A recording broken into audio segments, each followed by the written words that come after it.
नमस्कार दोस्तों, मैं एस्ट्रोलॉजर सचिन स्वागत और अभिनंदन करता हूं अपने सभी प्रिय दर्शकों का। सूर्य ग्रहण 21 जून 2020 क्या कहते हैं आपके सितारे। इस ग्रहण का प्रभाव 21 जून वाले ग्रहण का प्रभाव आपकी राशि पर किस प्रकार से पड़ेगा, क्या ये ग्रहण आपकी राशि के ऊपर भारी है, आइए जानते हैं इस वीडियो में। ज्योतिष और विज्ञान दोनों लोग ग्रहण को मानते हैं, दोनों जगह पे सिद्ध हो चुका है। मानव और मानव जीवन पर इस ग्रहण का असर पड़ता है।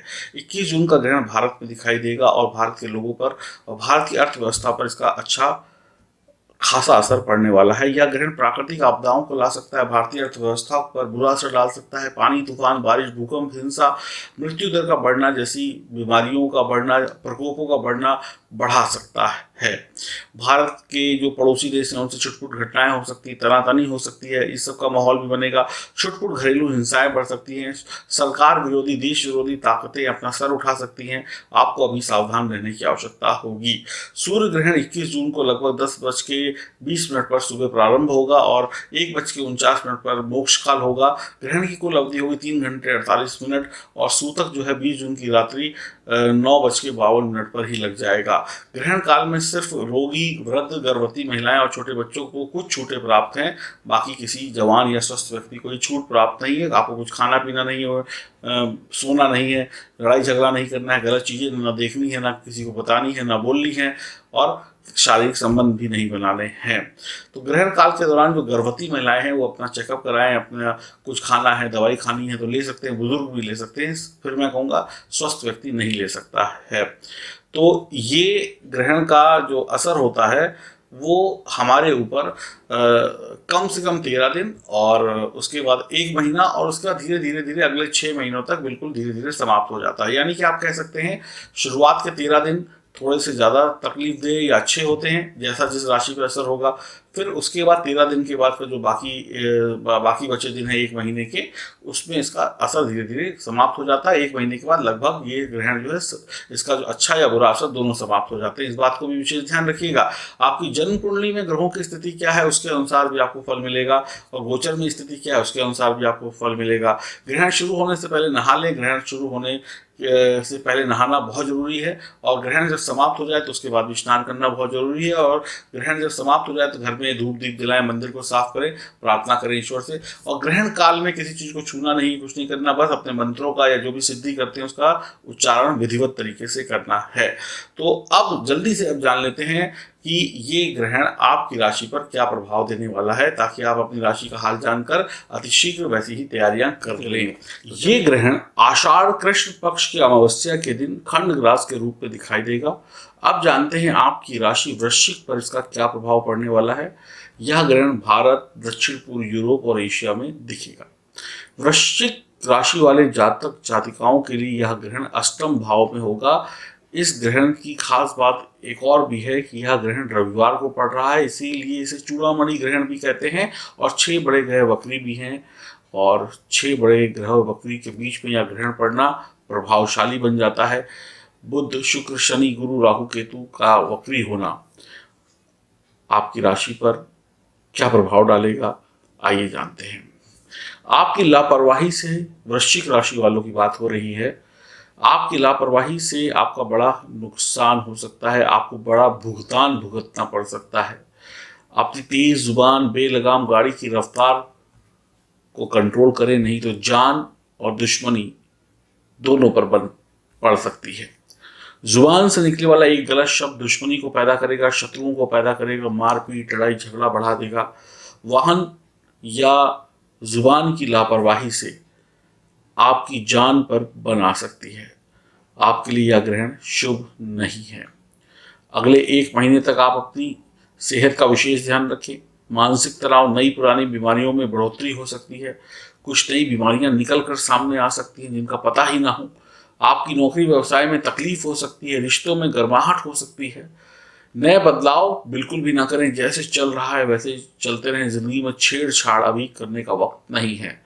नौकरी व्यवसाय में बदलाव या छेड़छाड़ की ना सोचें।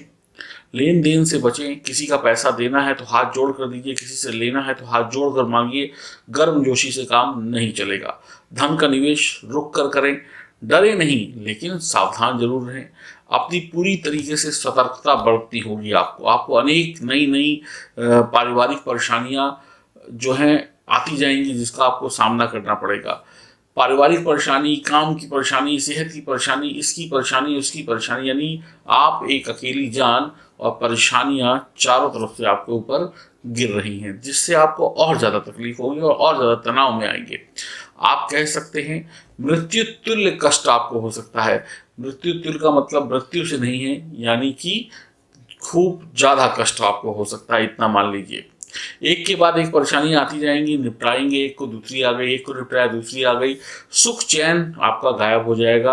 आप सिर्फ चारों तरफ से आने वाली परेशानियों से घिरे रहेंगे और उसको सुलझाते रहेंगे, और आपको बचने का रास्ता भी स्वयं निकालना पड़ेगा, नहीं तो वक्त और ज़्यादा कष्टदायी हो जाएगा और आप परेशान हो जाएंगे। सावधानी रखें, बचाव जरूर करें, दूसरों की गलतियों को ना देखें, अपनी गलतियों को सुधारें, बीमारी से बचें। हर काम, व्यापार से जुड़ा हुआ हो, प्यार से जुड़ा हुआ हो, वैवाहिक जीवन से जुड़ा हुआ हो, रिश्तों से जुड़ा हुआ हो, तो कोई काम ऐसा ना करें जहां पे आपको भी लगता है कि ये काम गलत है और इससे दिक्कत पैदा होगी। आप बैल मुझे मार वाली स्थिति मत पैदा करिएगा। बुरी संगति व लालच देने वाली योजनाओं से या लोगों से बहुत दूरी बना के रखिए। अपने परिवार और सेहत का विशेष ध्यान देने की आपको आवश्यकता है। आप ही हैं जो अपने परिवार को एक अच्छा सपोर्ट दे सकते हैं और खुद को भी दे सकते हैं। तो इसके लिए मैं यही कहूँगा कि वृश्चिक राशि वालों के लिए यह समय थोड़ा सा कष्टदायी होगा। शुरुआत के 13 दिन, फिर उसके बाद आगे के पूरा 1 महीना, यानी आप कह सकते हैं कि 1 महीने का जो वक्त है वो आपको विशेष सावधानी के साथ बिताना होगा। गेहूं का दान, गुड़ का दान, तिल का दान करने से बहुत अच्छा लाभ प्राप्त होगा और जीवन में आप तरक्की करते हुए आगे चले जाएंगे। तो ग्रहण जो है कुछ राशियों के लिए अच्छा है, कुछ राशियों के लिए खराब है। अब ये उस पर भी निर्भर करता है कि आपकी जन्म कुंडली में क्या ग्रहों की स्थिति है। अगर वहां पर स्थिति मजबूत है तो इस ग्रहण का प्रभाव कम पड़ेगा, अगर स्थिति वहां पर भी कमजोर है आपकी जन्म कुंडली में भी, तो ज़्यादा हो सकता है। तो आप लोग सूर्य ग्रहण वाले दिन बिल्कुल भी बाहर ना निकलें, सूर्य को देखने का प्रयास ना करें और घर पर बैठकर राम राम राम शब्द का स्मरण करें या जो भी आपको मंत्र पता हो उसका स्मरण करें, आपको अत्यधिक लाभ होगा। तो उम्मीद करता हूँ आप लोग घबराएंगे नहीं बल्कि हिम्मत से काम लेंगे। हरिओम, नमस्कार। आप में से कितने लोग चाहते हैं कि उनके जीवन में खुशियां आए, उनके जीवन में कष्ट दूर हो? आप में से कितने लोग चाहते हैं कि वो ये जाने कि ईश्वर ने आपके भाग्य में क्या लिख कर भेजा है? आप में से कितने लोग ये जानना चाहते हैं कि आपको कब क्या मिल सकता है? आप में से कितने लोग ये जानना चाहते हैं कि अभी तक उन्हें सुख क्यों नहीं मिला? आप में से कितने लोग हैं ये जानना चाहते हैं कि सुख के दिन कब से शुरू होंगे? आप में से कितने लोग ये जानना चाहते हैं कि हमारे दुश्मन क्या है, हमारी कमियां क्या हैं? आप में से कितने लोग ये जानना चाहते हैं कि हम कौन सा रत्न, कौन सा आभूषण, कौन सा रुद्राक्ष पहने जिससे हमारी मेहनत का हमें पूर्ण फल मिलना शुरू हो जाए?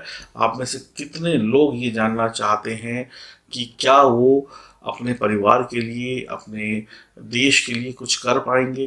क्या उनका भी नाम इतिहास में लिखा जाएगा? क्या उनके नाम को भी लोग प्यार से लेंगे? कितने लोग ये जानना चाहते हैं कि उनके जीवन में कौन शत्रु है जो उनको आगे नहीं बढ़ने दे रहा है? ये सारे सवाल अगर आपके भी मन में उठते हैं तो दिए गए नंबरों पे आप संपर्क करें। आपकी कोई सी भी राशि हो, आपका कोई सा भी लग्न हो, आप इंडिया में रहते हो, इंडिया के बाहर रहते हो, आप छोटी जगह पे रहते हो, बड़ी जगह पे रहते हो, आप के अंदर अगर ये जानने की इच्छा है तो आप संपर्क कर सकते हैं इन नंबरों पर और हम आपको बताएंगे कि आपके प्रश्न का उत्तर क्या है और उसका समाधान क्या है। तो आप लोग संपर्क करें और अपने मन के प्रश्नों को मारिए मत, अपने मन के प्रश्नों को जानिए ताकि आप आगे बढ़ सकें। तो तुरंत फोन मिलाइए, अपनी अपॉइंटमेंट बुक कराइए और अपने जीवन से जुड़े हुए हर राज को जान जाइए। हरिओम, नमस्कार।